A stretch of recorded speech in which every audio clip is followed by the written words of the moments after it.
오늘 하나님의 말씀 로마서 1장 12절에서 17절까지 말씀입니다. 로마서 1장 12절에서 17절까지 말씀 제가 읽어드리도록 하겠습니다. 이는 곧 내가 너희 가운데서 너희와 나의 믿음으로 말미암아 피차 안위함을 얻으려 함이라.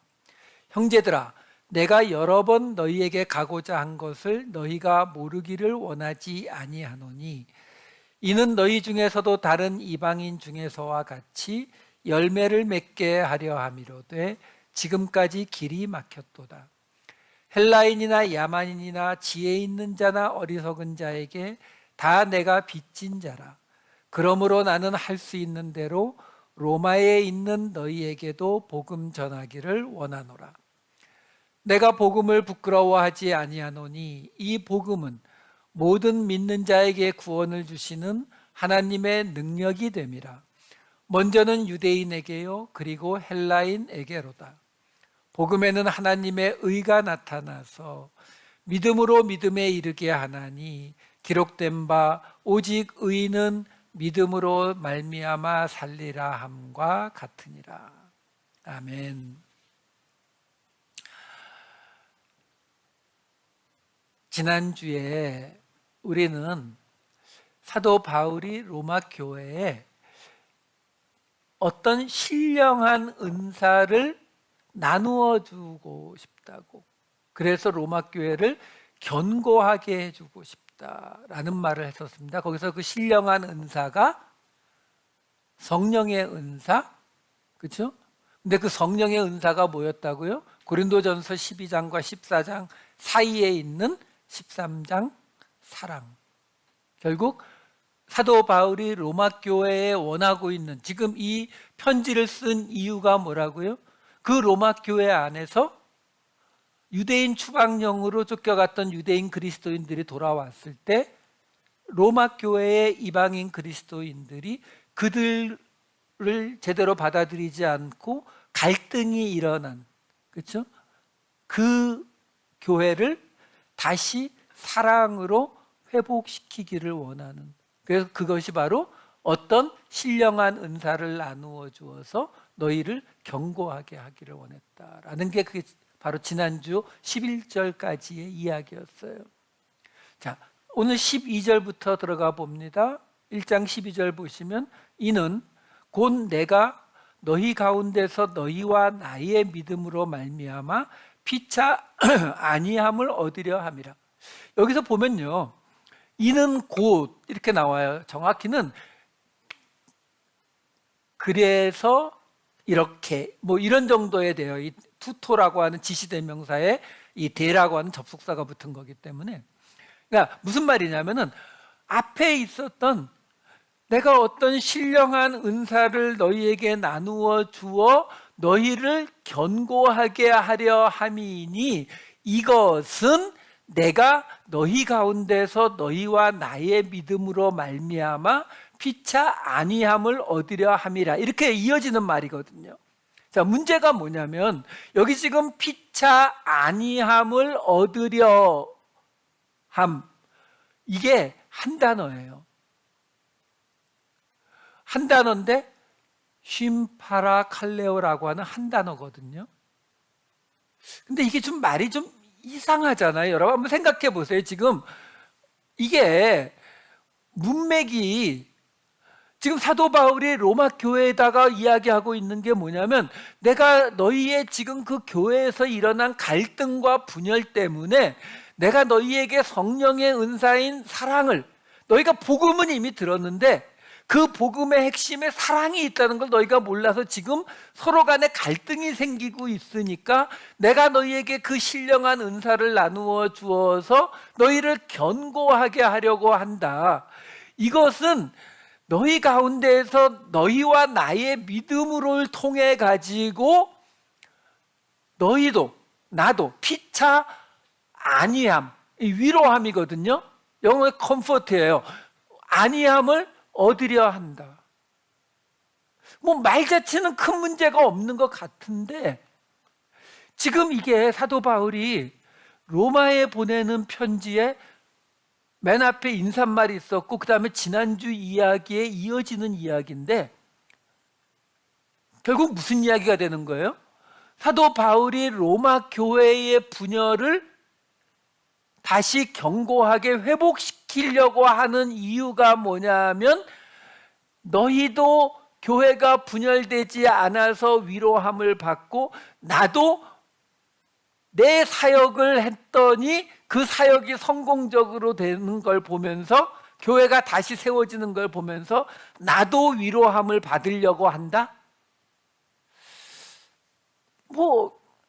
좀 양보하면은 그럴 수도 있는데 여기서 지금 위로하기 위해서 그걸 한다라는 말이 조금 너무 가볍잖아요. 제가 왜 이 말씀을 드리냐면은 아까 말씀드렸다시피 피차, 서로 위로함을 받으려, 위로함을 얻으려 라고 하는 게 한 단어라고 말씀을 드렸는데 쉼파라칼레오라는 단어예요.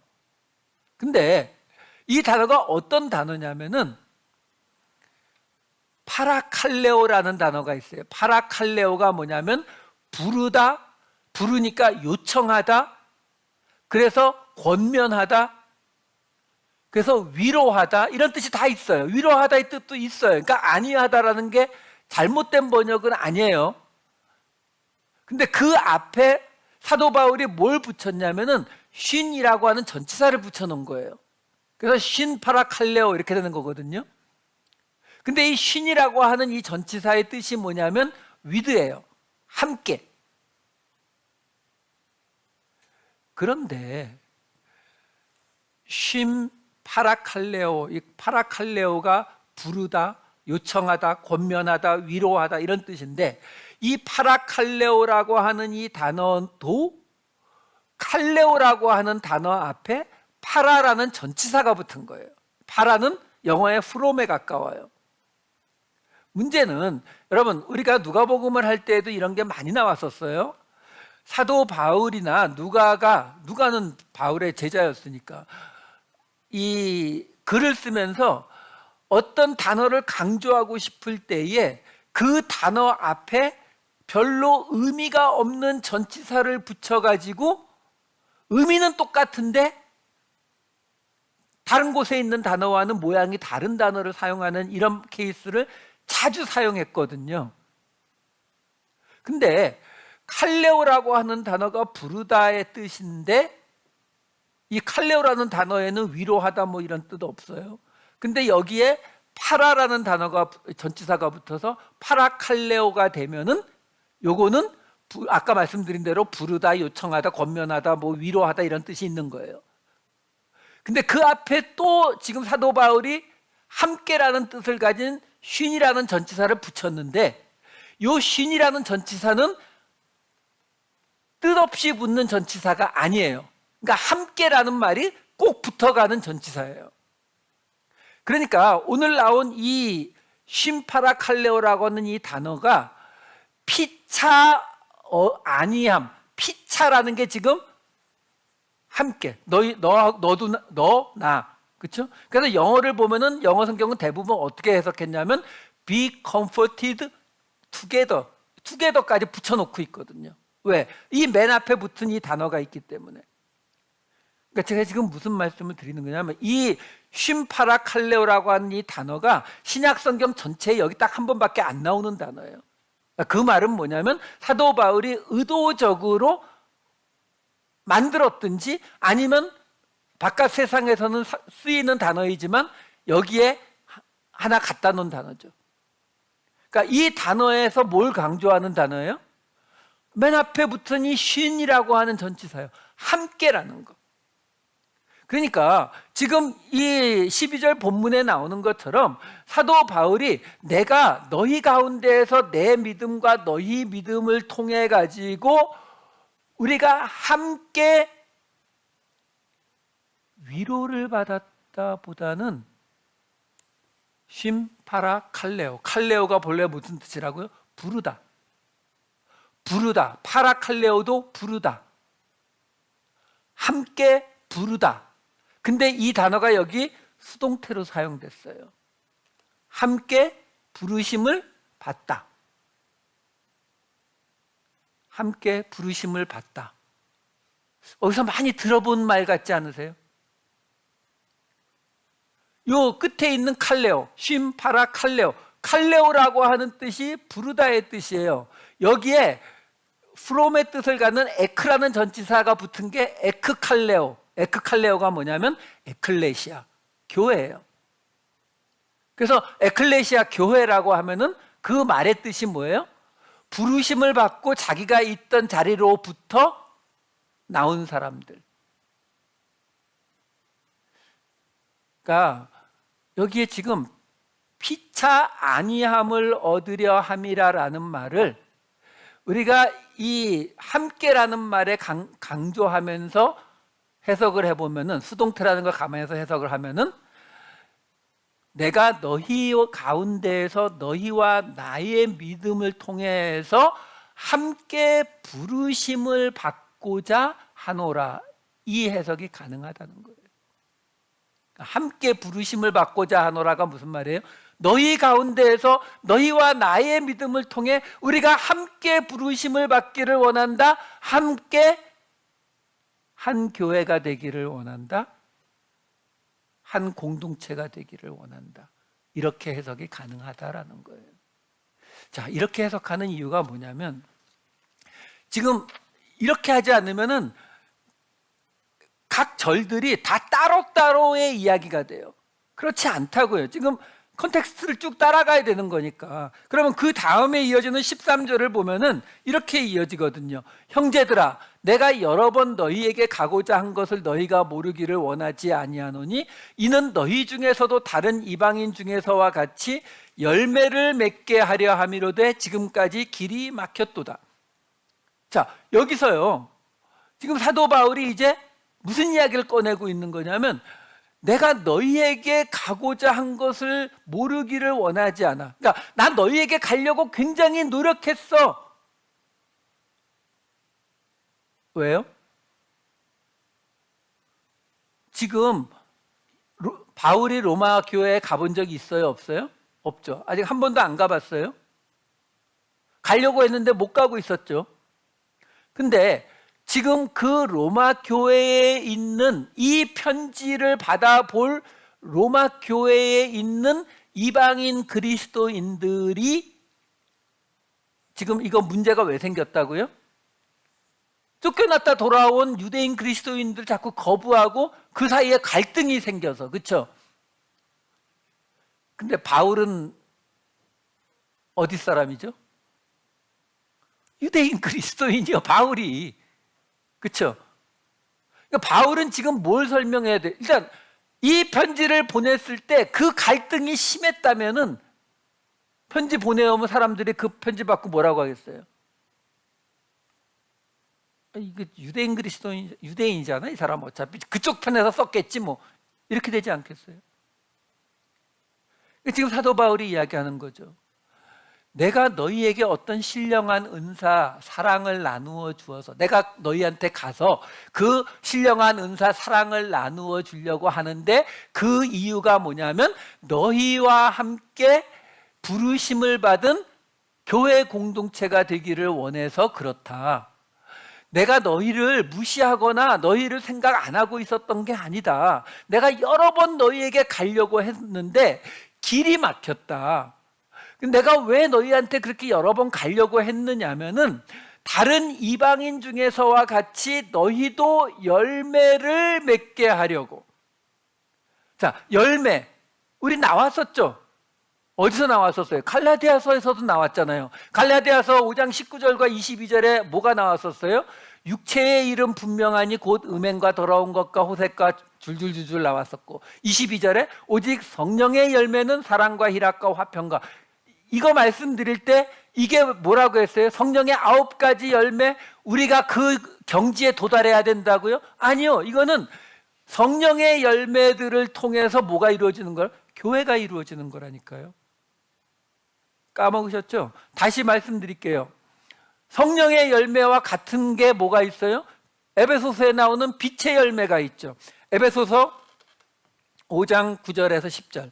빛의 열매는 모든 착함과 의로움과 진실함에 있느니라. 주를 기쁘시게 할 것이 무엇인가 시험하여 보라. 보세요. 빛의 열매는 착함과 의로움과 진실함에 있는데, 그걸 말하면서 뭐라고 하냐면 주님을 뭘 가지고 기쁘게 하실 수 있을까? 이렇게 묻는 거예요. 그 에베소서 5장 17절을 볼게요. 17절을 먼저 보시면은, 그러므로 어리석은 자가 되지 말고 오직 주의 뜻이 무엇인가 이해하라. 지금 이 에베소서 5장에 빛의 열매가 착함과 신실함과 이게 있다라고 나오는데, 그 아래에 무슨 얘기가 나오냐면은 주님이 기뻐하실 게 뭔지를 생각해봐라. 주님의 뜻이 무엇일지를 이해해봐라.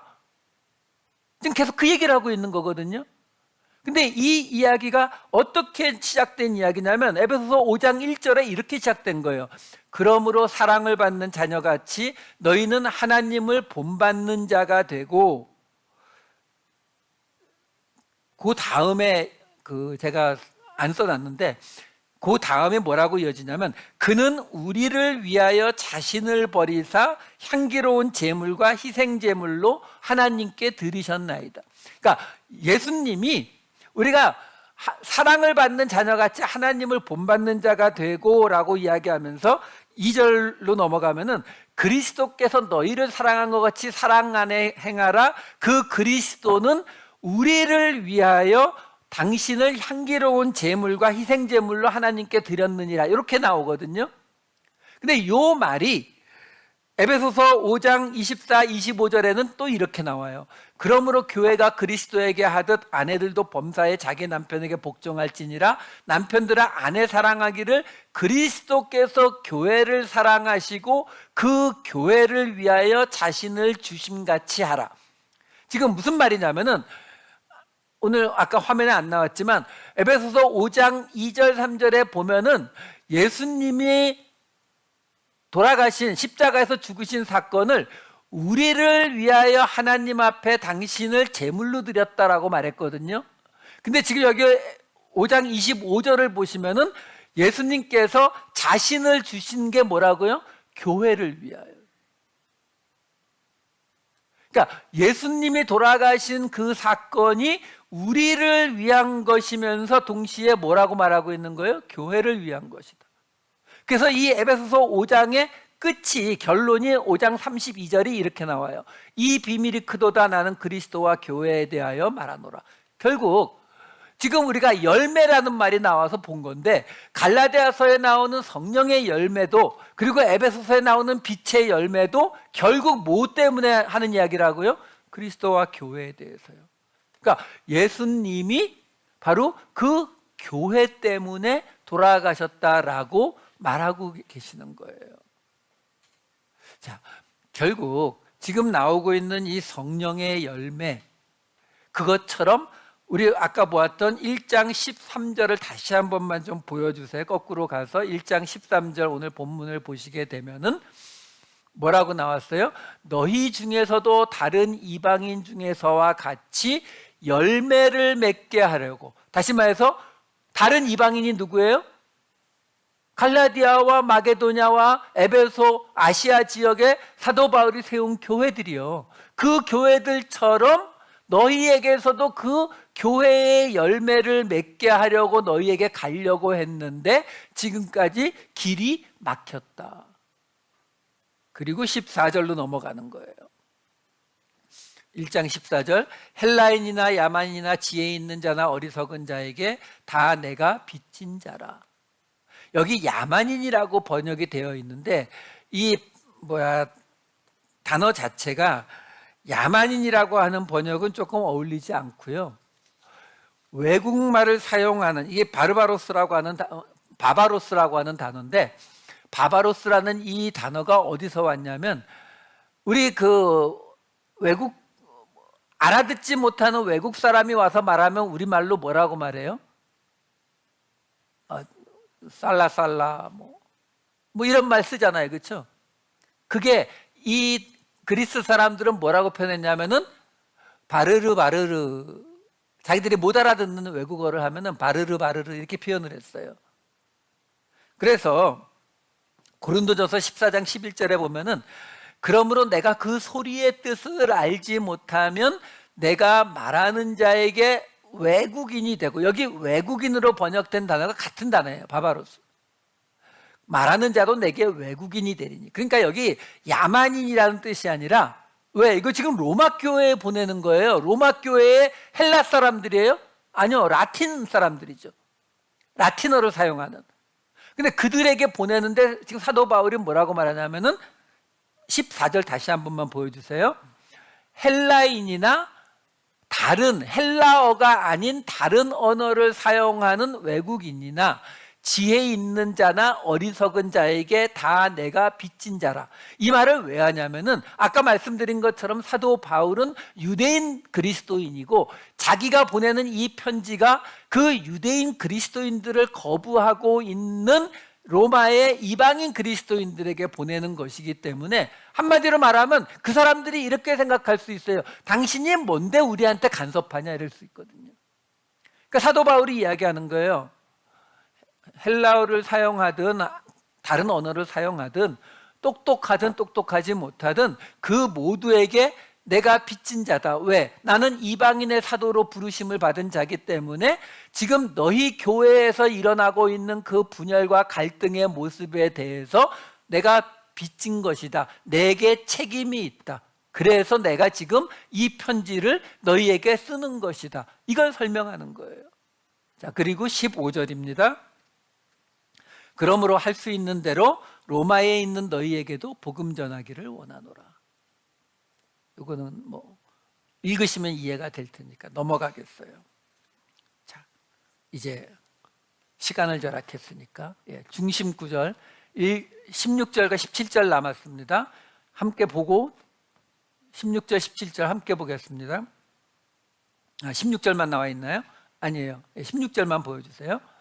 내가 복음을 부끄러워하지 아니하노니 이 복음은 모든 믿는 자에게 구원을 주시는 하나님의 능력이 됨이라. 먼저는 유대인에게요, 그리고 헬라인에게로다. 자, 첫 번째는 갑자기 사도 바울이 왜 복음을 부끄러워한다라고 말하고 있느냐라는 거예요. 이 문장 안에는 왜냐하면 무엇 때문이다라고 번역이 되는 접속사 가르라고 하는 단어가 두 군데가 들어가 있어요. 그걸 넣어서 제가 다시 번역을 해드릴게요. 왜냐하면 내가 복음을 부끄러워하지 아니하기 때문이다. 왜냐하면 이 복음은 모든 믿는 자에게 구원을 주시는 하나님의 능력이 되기 때문이다. 먼저는 유대인에게요, 그리고 헬라인에게로다. 자, 왜냐하면 지금 앞에 뭐가 있다고요? 사도 바울이 내가 너희들에게 책임이 있기 때문에, 빚진 자이기 때문에 할 수 있는 대로 너희에게 가서 복음을 전하려고 한다. 왜냐하면 내가 복음을 부끄러워하지 않는다. 뭔가 건너뛰었죠, 그렇죠? 왜 부끄러워한다라고 하는 거예요, 지금 사도 바울이? 로마 교회가 복음을 받아들였잖아요. 복음을 받아들였는데 교회 안에 지금 갈등이 생겼어요. 분열이 생겼어요. 지금 우리 상황하고 생각해 보시면 똑같아요.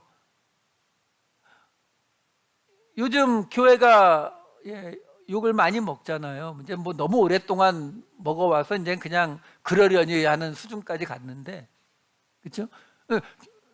바깥에 있는 사람들이 맨날 욕하잖아요. 저 교회 사람들은 맨날 교회 안에서 왜 저렇게 싸워? 자, 그러면 바깥에 있는 사람들이 볼 때에, 또는 때로는 안에 있는 사람들이 볼 때에도 교회들은 왜 저렇게 싸우지? Something wrong. 이렇게 느끼는 게 정상이잖아요, 그렇죠? 지금 그 얘기를 하고 있는 거예요. 지금 그 로마의 이방인 그리스도인들이 볼 때에 자기들이 지금 복음을 받아들였잖아요. 복음을 받아들였으면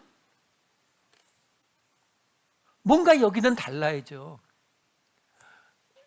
가정에서, 직장에서 여러분들 살다가 일주일에 한 번 교회에 나와 보면 여기는 좀 뭔가 다르기를 기대하는 거잖아요. 여기서 또 세상에서처럼 자존심 세우고 서로 비난하고 서로 싸우고 이러길 원하지 않을 거 아니에요. 근데 그런 모습이 나타나면 어떻게 돼요? 교회에 대해서 실망하게 되죠. 교회를 떠나게 되잖아요. 그래서 예수는 오케이, 교회는 노, 이러는 분들이 점점 많아지는 이유잖아요. 지금 사도 바울이 말하는 거예요. 너희가 그렇게 분열되고 갈등하고 그런 모습이 나오고 있지만 나는 그걸 복음의 문제라고 보지 않아. 나는 복음을 부끄러워하지 않아. 왜냐하면 내가 너희에게 가서 복음을 전하겠다. 이미 복음 받았다니까요. 근데도 내가 가서 복음 할 수 있는 대로 복음을 전하려 하는 이유는 나는 그게 복음의 잘못이 아니라고 보고 있기 때문이야. 단지 너희가 지금 그 복음의 가장 핵심이 뭐였다고요? 어떤 신령한 은사, 사랑을 이해하지 못해서 생긴 문제일 뿐이니까 내가 가서 너희에게 그것을 알려주면은 너희는 다시 회복될 수 있어. 무슨 말이에요? 내가 복음을 부끄러워하지 않는 이유가 뭐냐면 이 복음은 모든 믿는 자에게, 유대인이든 헬라인이든 야만인이든 지혜 있는 자든 어리석은 자든 모든 믿는 자에게 구원을 주시는 하나님의 능력이기 때문이다라는 거예요. 그러니까 하나님의 능력이 예수를 믿는 모든 자에게 구원을 주시는 능력이기 때문에 지금 너희가 분열되고 갈등하고 있다고 해도 복음의 문제가 아니다라는 거예요. 복음은 그걸 넘어서 너희를 구원할 수 있다라는 거예요. 그 일이 유대인에게 먼저 일어났고 지금 이방인들에게 일어나고 있는 것뿐이다 라는 거예요. 어렵지 않아요. 적어도 여기까지는요. 자, 드디어 말도 많고 탈도 많은 핵심 구절 1장 17절입니다.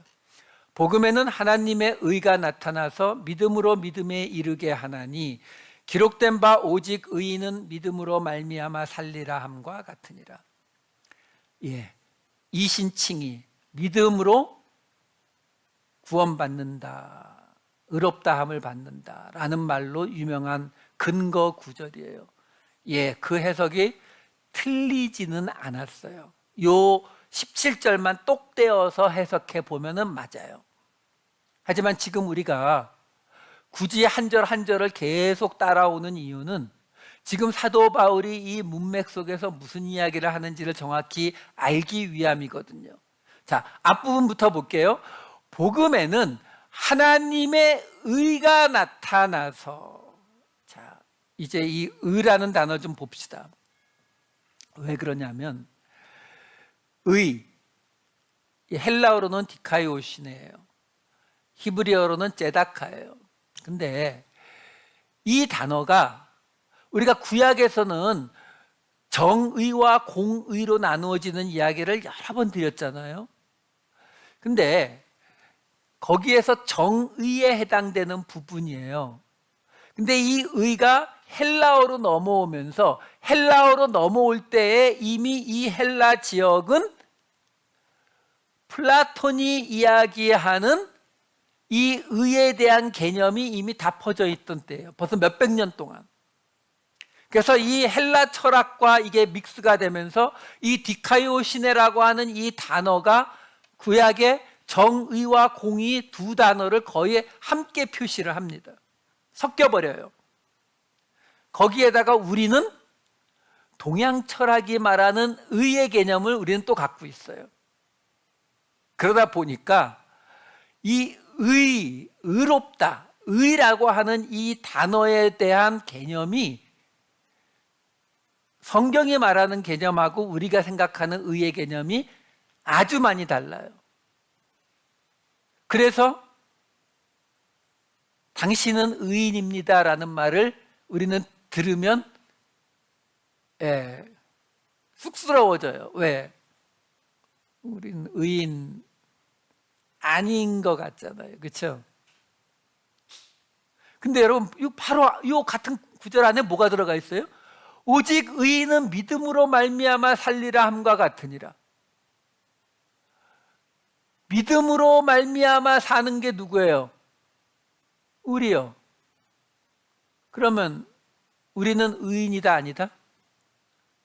의인이 아니다라면 뭐가 되는 거예요? 믿음으로 못 사는 거네요. 믿음으로 구원받는 거 아닌 것 같지 않으세요? 자, 오늘은 이 문제를 좀 해결을 보고 넘어갈 거예요. 의에 대한 것만 확실히 아셔도 됩니다. 자, 성경을 찾아보면, 구약을 찾아보면은, 자, 의롭다. 누구에게는 해당되겠어요? 하나님은 의로우시겠죠, 그렇죠?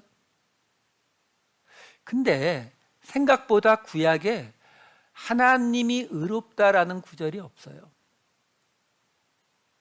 신명기하고 출애굽기 두 군데만 볼게요. 신명기 32장 4절. 그는 반석이시니 그가 하신 일이 완전하고 그의 모든 길이 정의롭고 진실하고 거짓이 없으신 하나님이시니 공의로우시고 바르시도다. 이게 공의로우시가 바로 째다카예요. 의롭다. 하나님이 의로우시다. 제가 찾은 건 이거 하나밖에 없어요. 출애굽기 9장 27절에는 바로가 사람을 보내어 모세와 아론을 불러 그들에게 이르되 이번은 내가 범죄하였노라 여호와는 의로우시고가 나오는데 이거는 바로의 말이에요. 그러니까 우리가 크레딧을 주기가 조금 찝찝해요. 근데 구약에서 가장 중심이 되는 모세 오경에 하나님을 의롭다 하는 구절이 이렇게 없어요. 그렇다고 하나님이 의롭지 않은 게 아닌데요. 여러분들이 생각하는 하나님, 의로우신 하나님, 이거에 반대하실 분은 없을 거고, 의로우신 하나님 그러면은 여러분들은 하나님의 어떤 부분이 떠오르세요? 하나님의 어떤 부분이 여러분들에게 하나님이 의롭다라는 느낌을 갖게 하세요? 이게 생각보다 쉽지가 않아요. 왜? 아까 말씀드렸다시피 우리에게 이 서양 철학, 헬라 철학적인 의의 개념에다가 동양 철학적인 의의 개념까지 막 믹스가 되어 있어가지고 이 성경이 말하는 의의 개념을 찾기가 굉장히 어렵다고요. 여러분, 우리는 생각보다 하나님에 대해서 아는 게 없어요. 하나님 어디 사시는지 혹시 아세요? 모르시잖아요. 하나님 이름 아세요 혹시? 하나님은 우리 한국 사람만 쓰는 이름이죠, 그렇죠? 여호와도 정확한 발음인지 아닌지 잘 몰라요. 사는 곳도 몰라. 어떻게 생겼는지는 혹시 아세요? 모르잖아요. 이름도 몰라. 또 뭐 하세요? 아는 거 없어요, 생각보다. 근데도 우리는 이 서양 철학이나 동양 철학의 영향 때문에 하나님의 의로우심이라는 그 말을 어떤 하나님의 존재에 대한 어떤 개념으로 자꾸 받아들여요. 아니요. 우리가 아는 하나님은 성경이 이야기해 주는 거 말고는 아는 게 없어요. 그렇죠? 근데 성경은 뭘 말하는 책이죠? 하나님에 대해서? 아니요. 하나님이 우리를 구원하시는 내용에 대한 책이에요. 자, 그럼 무슨 말이 돼요? 하나님이 의롭다라는 말은 뭔지 모르지만 뭐와 연관이 있다? 우리의 구원. 자, 볼까요? 에스라 9장 15절과 느헤미야 9장 8절이에요. 이스라엘의 하나님 여호와여 주는 의로우시니 우리가 남아 피한 것이 오늘날과 같사옵거늘 도리어 주께 범죄하였사오니 이로 말미암아 주 앞에 한 사람도 감히 서지 못하겠나이다 하니라. 느헤미야 9장 8절. 그의 마음이 주 앞에서 충성됨을 보시고 그와 더불어 언약을 세우사 가나안 족속과 헷 족속과 아모리 족속과 브리스 족속과 여부스 족속과 기르가스 족속의 땅을 그의 씨에게 주리라 하시더니 그 말씀대로 이루셨사오매 주는 의로우심이로소이다. 모세 오경에는 하나밖에 안 나오는 하나님의 의로우심에 대해서 사실 어떻게 보면 구약 성경의 저 끄트머리에 있는 에스라서와 느헤미야서엔 탕탕 나오네요. 왜 그렇죠? 내용을 보세요. 에스라, 느헤미야서는 언제 써졌어요? 이스라엘 망하고 바벨론에 끌려갔다 돌아오면서 쓰여진 책이잖아요. 어떤 때요? 구원이 필요한 때요. 모세오경에 안 나오는 이야기가 뭐냐면, 모세오경은 하나님의 거룩 구별된 공동체를 만드는 이야기이기 때문에 거기에는 하나님의 의로우심, 하나님이 우리의 구원을 위해서 행하시는 그 모습에 대한 설명이 별로 없는 거예요. 근데 나라가 망해서 포로로 끌려가 있는, 바벨론으로 끌려가서 돌아오는 이 상황에서는 구원이 필요하니까 여기서 뭐라고 나와요? 우리가 남아서 피한 것이 오늘, 우리 지금 포로로 다 죽는데 그 중에 우리가 끌려와서 남아있는 우리 이 상태에서도 우리는 주께 범죄했다. 근데 주는 의로우시니까 우리 구원해달라는 이야기예요. 느헤미야서 나오잖아요. 이런저런 가나안 족속들을 쭉 하는데 그들을 다 물리쳐서 우리에게 지금 이 땅을 주셨으니, 우리를 구원하셨으니 주는 의로우십니다. 이렇게 설명하잖아요. 하나 더 볼게요. 예레미야서 12장 1절과 다니엘 9장 4절, 14절. 여호와여, 내가 주와 변론할 때에는 주께서 의로우시니이다. 그러나 내가 주께 질문하옵나니 악한 자의 길이 형통하며 반역한 자가 다 평안하면 무슨 까닭이니까. 다니엘 9장 14절. 그러므로 여호와께서 이 재앙을 간직하여 두셨다가 우리에게 내리게 하셨사오니 우리의 하나님 여호와께서 행하시는 모든 일이 공의로우시나 우리가 그 목소리를 듣지 아니하였음이니이다. 예레미야, 다니엘 다 이스라엘의 멸망을 앞에 두고 하나님이 경고하시는 선지서들이잖아요. 구원이 필요한 상태로 지금 가 있는 거예요. 그래서 지금 예레미야서에서는 지금 하나님, 지금 이 세상이 저렇게 악이 형통하고 있는데 주님 의로우시는데 왜 저 악을 그냥 두고 보십니까? 우리를 여기서 구원해 달라는 이야기잖아요. 다니엘서에서 뭐라고 이야기합니까?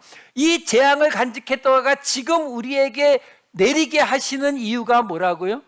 하나님이 공의로 우리를 구원하시려고 하는데 우리가 그 목소리를 안 들어서 그렇다. 자, 무슨 얘기냐면은 성경이 말하는 의의 개념이 뭐라고요? 우리의 구원이에요. 그러니까 하나님이 우리의 구원에 대한 일을 하시는 것, 하나님이 의로우신 거예요. 그럼 사람이 의로울 수 있나요? 의인은 없나니 하나도 없으니, 그건 나중에 설명해 드리고요. 의로울 수 있어요. 창세기 6장 9절과 7절 1절 볼게요. 이것이 노아의 족본이라. 노아는 의인이요 당대의 완전한 자라. 그는 하나님과 동행하였으며. 노아가 의인입니다. 7장 1절. 여호와께서 노아에게 이르시되 너와 내 온 집은 방주로 들어가라. 이 세대에서 내가 내 앞에 의로움을 내가 보았음이니라.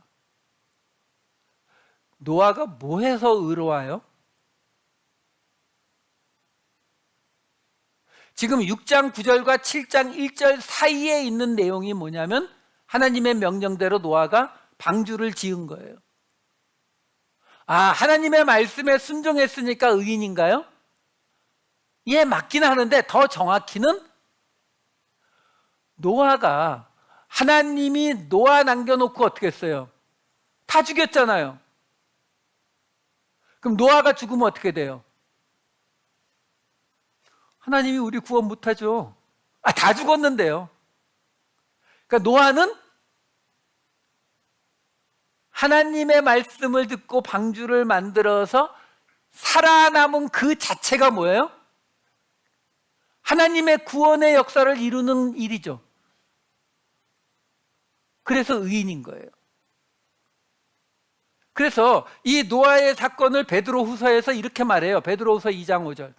옛 세상을 용서하지 아니하시고 오직 의를 전파하는 노아와 그 7 식구를 보존하시고. 아니, 노아가 언제 전도한 적이 있어요? 하나님을 전한 적이 있어요? 그냥 방주만 만들었잖아요. 동네 사람들한테도 안전했잖아요. 아니, 백보양보해서 노아는 그렇다 치고 그 7 식구가 무슨 의를 전파했어요? 안 했잖아요. 근데 베드로후서는 왜 이렇게 써요? 오직 의를 전파하는 노아와 7 식구 살아남아서요. 하나님의 구원의 계획이 이어갈 수 있도록 살아남기만 한 게 의라니까요. 제가 가끔 말씀드리잖아요. 예수 믿는 사람은요, 여러분들이 목사가 안 되고 선교사가 안 돼도 된다니까요. 여러분들이 이 세상 속에서 예수 믿는 사람으로 버텨내기만 하는 거, 살아남기만 하는 것도 여러분들이 의인이 되기에 필요 충분 조건을 다 갖추는 거예요. 안 믿어지시죠? 하나 더 볼게요. 그러면 창세기 15장 6절. 아브라함이 여호와를 믿으니 여호와께서 이를 그의 의로 여기시고. 이건 그래도 하나님을 믿었으니까 의가 되는 거 아닌가? 근데요, 오늘 지금 우리가 이거 보고 있는 이야기는 뭐라고 이야기하고 있었어요? 의인은 믿음으로 말미암아 살리라. 아니, 의인은 믿음으로 말미암아 사는데 믿으니까 의로 여겼다. 이게 뭐예요? A는 B가 될 수 있다. 근데 B가 A가 될 수 있다. 이거 둘 다 이거를 근거로 말하면 어떡해요? 말이 안 되잖아요.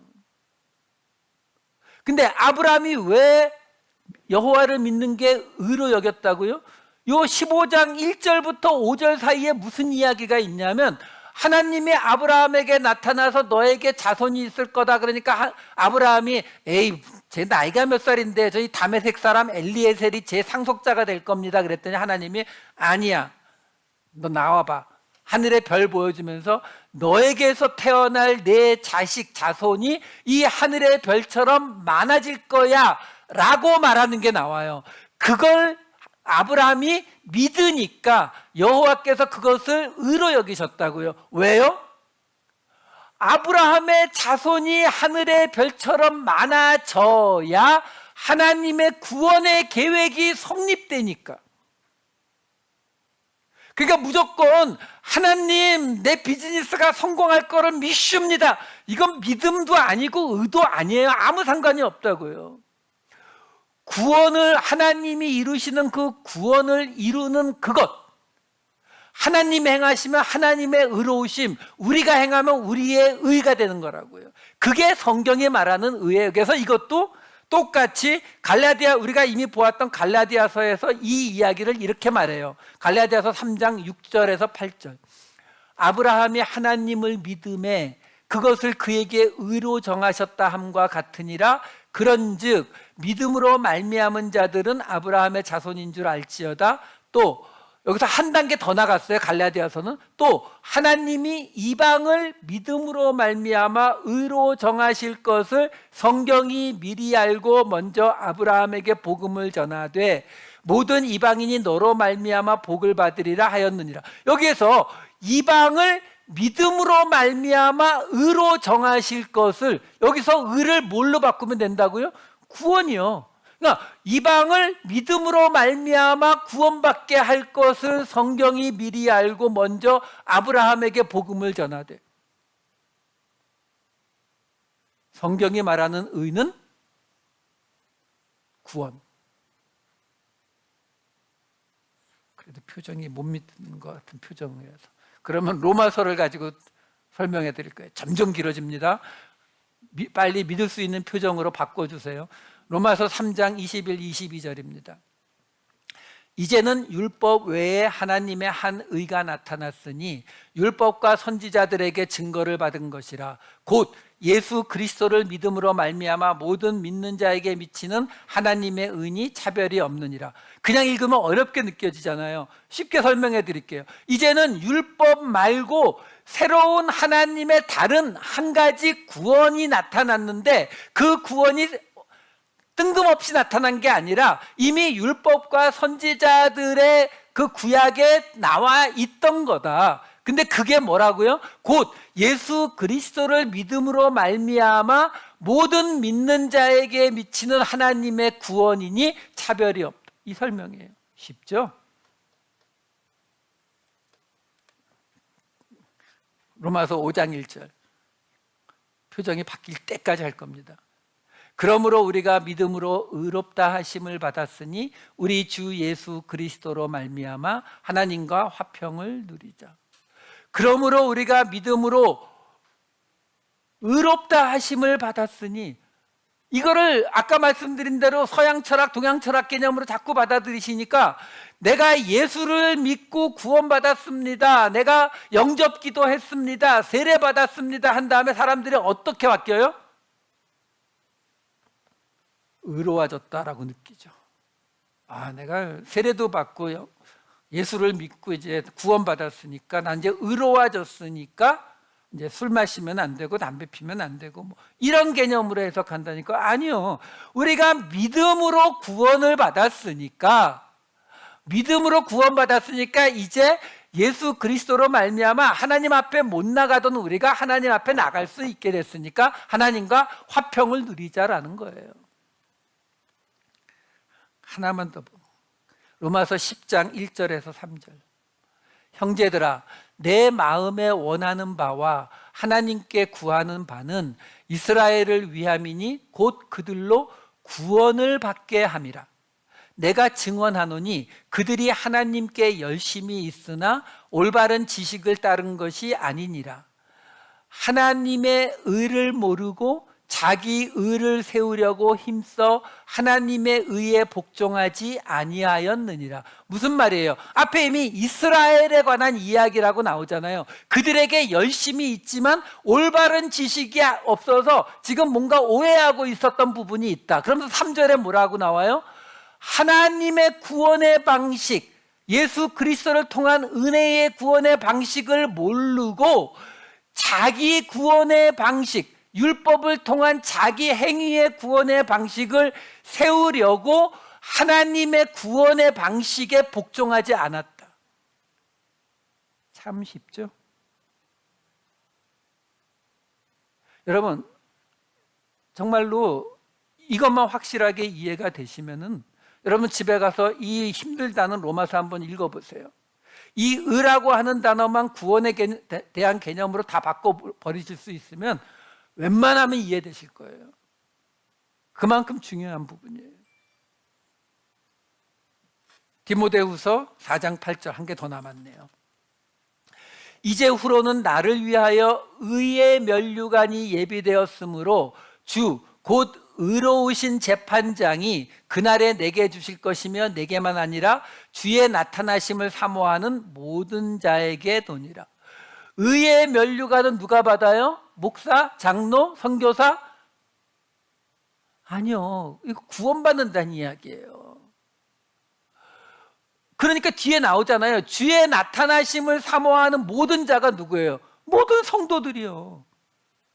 모든 성도들이 다 구원받는다는 거예요. 그러면서 예수님을 뭐라고 한다고요? 의로우신 재판장. 왜요? 예수님이 우리를 구원하셨으니까요. 그 의롭다는 거예요. 자, 다시 1장 17절로 돌아갑니다. 복음에는 하나님의 구원이 나타나서예요. 하나님의 구원이 나타나서 또 하나 어려운 게 남아 있어요. 믿음으로 믿음에 이르게 하나니 기록된 바 오직 의인은 믿음으로 말미암아 살리라 함과 같으니라. From faith to faith. 믿음으로 믿음에 이르게 한다라는 말은 뭘까요? 이거를 추상적인 형이상학적인 뭐 그런 개념으로 받아들이시면 안 돼요. 왜냐하면 지금 보세요. 복음에는 하나님의 구원의 그 모습이 나타나는데 믿음으로 믿음에 이르게 한다라고 말하거든요. 그런데 그 믿음으로 믿음에 이르게 한다라는 말이 뭐라고요? 그 말의 의미가 밑에 나오잖아요. 기록된 바 오직 의인은 믿음으로 말미암아 살리라 함과 같으니라. 그러니까 복음에, 지금 예수 그리스도의 복음에 하나님의 구원의 방식이 나타나는데 그거는 믿음으로 믿음에 이른다라는 이야기다. 근데 그 말은 구약에 기록된 바 오직 의인은 믿음으로 말미암아 살리라라는 말하고 같은 의미다. 자, 그러면 결국 구약에 기록된 오직 의인은 믿음으로 말미암아 살리라 함이 무슨 뜻이냐라는 거예요. 이거는 하박국 2장 말씀이거든요. 2장 3절과 4절을 같이 볼게요. 이 묵시는 정한 때가 있나니 그 종말이 속히 이르겠고 결코 거짓되지 아니하리라. 비록 더딜지라도 기다리라. 지체되지 않고 반드시 응하리라. 보라, 그의 마음은 교만하며 그 속에서 정직하지 못하나 의인은 그의 믿음으로 말미암아 살리라. 자, 여기 지금 의인은 그의 믿음으로 말미암아 살리라라고 되어 있어요. 자, 근데 의인이 누구라고요? 구원받은 자. 구원받은 자는 자기 믿음으로 말미암아 살리라. 왜 이렇게 나오냐면은 구원을 받는 것은 우리가 할 게 있어요, 없어요? 없어요. 그렇죠? 우리는 아까 처음에 나왔잖아요. 피차 아니함을 받으려가 아니라 함께 부르심을 받는 자가 되기를 원해서 지금 사도 바울이 이 이야기를 하고 있다고 했잖아요. 그렇죠? 그 함께 부르심을 받은 자, 그 함께 부르심을 받은 자가 누구예요? 구원받은 자, 곧 의인이요. 근데 그 의인이 왜 믿음으로 말미암아 산다는 이야기가 나와요? 이 하박국의 이야기는 무슨 이야기냐면 지금 이 유다가 멸망해가는 그 자리에서 하박국이 지금 돌아보니까 이게 지금 뭐 강포와 핍박과 막 그 가난한 사람을 멸시하고 분열과 이런 모습들이 나라에 가득하거든요. 가득하니까 하박국이 뭐라고 외치냐면은 하나님, 당신이 계시는데 지금 이 세상이 왜 이 모양이 이 꼴이냐고. 당신이 살아계시다면 좀 개입해서 이걸 좀 어떻게 바꿔주셔야 되지 않느냐 라고 하박국이 투덜거렸을 때에 하나님이 대답하시는 내용이에요. 하나님이 하박국에게 묵시를 주시면서 뭐라고 하냐면 그 종말이 속히 이루고 더딜지라도 기다리라는 거예요. 지체되지 않고 반드시 응할 거니까 기다리라는 거예요. 그러면서 의인은 그의 믿음으로 말미암아 살리라가 나오는 거예요. 그의 마음은 교만하며 그 속에서 정직하지 못하나를 제가 빼는 이유가 뭐냐면 70인역 성경에 이건 번역을 안 해놨어요. 70인역 성경에는요 3절을 번역해 놓고 4절에서 뭐가 나오냐면은 요 그의 마음은 교만하며 그 속에서 정직하지 못하나를 쏙 빼고 대신 뭐를 한 번 더 집어넣냐면 이 지금 더딜지라도 기다리라, 지체되지 않고 반드시 응하리라. 혹시 그것이 더뎌진다면 내 마음이 슬플 것이다 라고 하는 구절이 들어가 있어요. 70인역에는 사도 바울이 인용한 건 그거거든요. 그래서 의인은, 구원받은 자는 그의 믿음으로 말미암아 살리라. 무슨 말이에요?